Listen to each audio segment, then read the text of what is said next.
அஸ்ஸலாமு அலைக்கும் வரஹ்மத்துல்லாஹி வபரகாத்துஹு.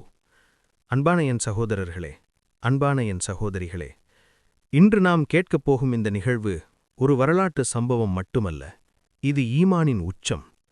இது அல்லாஹ் தன் நேச நபிக்கு அளித்த மிகப்பெரிய ஆறுதல். மனித அறிவால் அளக்க முடியாத, ஆனால் முழுமையான நம்பிக்கையால் மட்டும் ஏற்க முடியும் ஒரு அற்புத பயணம். அதுதான் நபி முஹம்மத் ஸல்லல்லாஹு அலைஹி வஸல்லம் அவர்களின் இஸ்ரா மற்றும் மேராஜ் பயணம். இந்த சம்பவம் நடந்த காலம் நபி ஸல்லல்லாஹு அலைஹி வஸல்லம் அவர்களின் வாழ்க்கையில் மிகக் கடினமான காலமாக இருந்தது. தன் வாழ்க்கை முழுவதும் துணையாக இருந்த ஹதீஜா ரதியல்லாஹு அன்ஹா அவர்கள் மறைந்திருந்தார்கள். தன்னை பாதுகாத்த அபூ தாலிப் அவர்கள் மறைந்திருந்தார்கள். தாயிஃப் சென்றபோது நபி ஸல்லல்லாஹு அலைஹி வஸல்லம் அவர்களுக்கு கிடைத்தது ஆதரவல்ல, அவமானம், கல்லடி, இரத்தம். அந்த நேரத்தில் நபி ஸல்லல்லாஹு அலைஹி வஸல்லம் அவர்களின் இதயம் மிகுந்த வலியிலும் வேதனையிலும் இருந்தது. அப்போதுதான் அல்லாஹ் தீர்மானித்தான், என் அடியாரை பூமியில் அல்ல, வானத்தில் ஆறுதல் அளிக்க வேண்டும் என்று. ஒரு இரவில் ஜிப்ரீல் அலைஹிஸ்ஸலாம் அவர்கள் நபி ஸல்லல்லாஹு அலைஹி வஸல்லம் அவர்களிடம் வருகிறார்கள். புராக் எனப்படும் வான வாகனம் கொண்டு வரப்படுகிறது. கண் நிமைத்தும் நேரத்தில் நபி ஸல்லல்லாஹு அலைஹி வஸல்லம் அவர்கள் மஸ்ஜிதுல் ஹராமிலிருந்து மஸ்ஜிதுல் அக்ஸாவிற்கு அழைத்து செல்லப்படுகிறார்கள். இதுவே இஸ்ரா. பைத்துல் முகத்தஸில் எல்லா நபிமார்களும் ஒன்றாக கூடுகிறார்கள். ஆதம் அலைஹிஸ்ஸலாமிலிருந்து ஈசா அலைஹிஸ்ஸலாம் வரை அனைத்து நபிமார்களுக்கும் இமாமாக நபி முஹம்மத் ஸல்லல்லாஹு அலைஹி வஸல்லம் அவர்கள் தொழ வைக்கிறார்கள். இது என்ன சொல்கிறது தெரியுமா? முஹம்மத் ஸல்லல்லாஹு அலைஹி வஸல்லம் அவர்கள் இறுதி நபி மட்டுமல்ல, எல்லா நபிமார்களுக்கும் தலைமை நபி என்பதை காட்டுகிறது. அதன் பிறகு ஆரம்பமாகிறது மெஹராஜ், வானங்களுக்கு ஏற்றுதல்.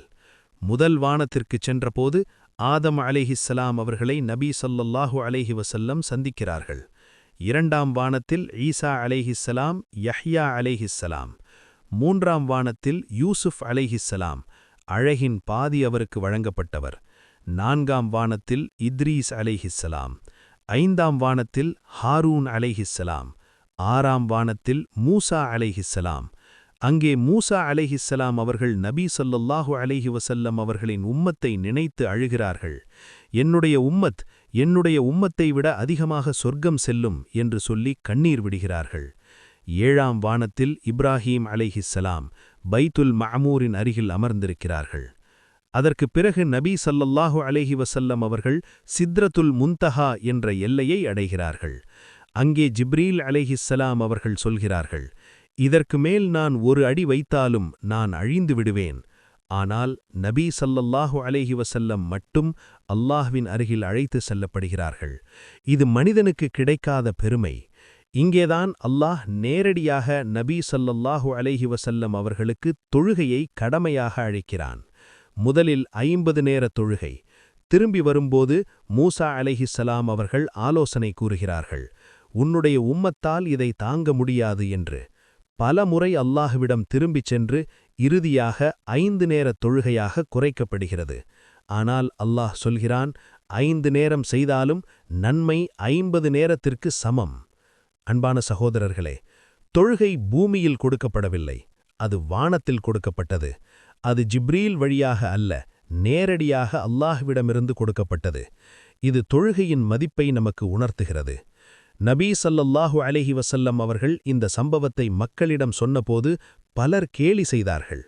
ஒரே இரவில் மக்காவிலிருந்து பைத்துல் முகத்தஸா என்று நம்ப மறுத்தார்கள். ஆனால் அபூபக்கர் ரதியல்லாஹு அன்ஹு அவர்கள் சொன்னார்கள், அவர் சொன்னால் அது உண்மைதான். அதனால்தான் அவருக்கு அஸ்-சித்தீக் என்ற பட்டம் கிடைத்தது.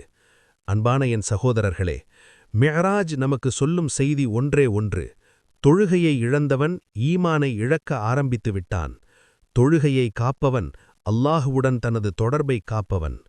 நம்மில் ஒவ்வொருவரும் நம்மை நாமே கேட்க வேண்டும், நான் தொழுகையை ஒரு சுமையாக பார்க்கிறேனா அல்லது அல்லாஹ் அளித்த பரிசாக பார்க்கிறேனா? அல்லாஹ் நம்மை 5 நேர தொழுகையை காப்பவர்களாகவும் நபி ஸல்லல்லாஹு அலைஹி வஸல்லம் அவர்களின் சுன்னாவை பின்பற்றுபவர்களாகவும் மிஅராஜின் உண்மையான பாடத்தை வாழ்க்கையில் நடைமுறைப்படுத்துபவர்களாகவும் ஆக்குவானாக.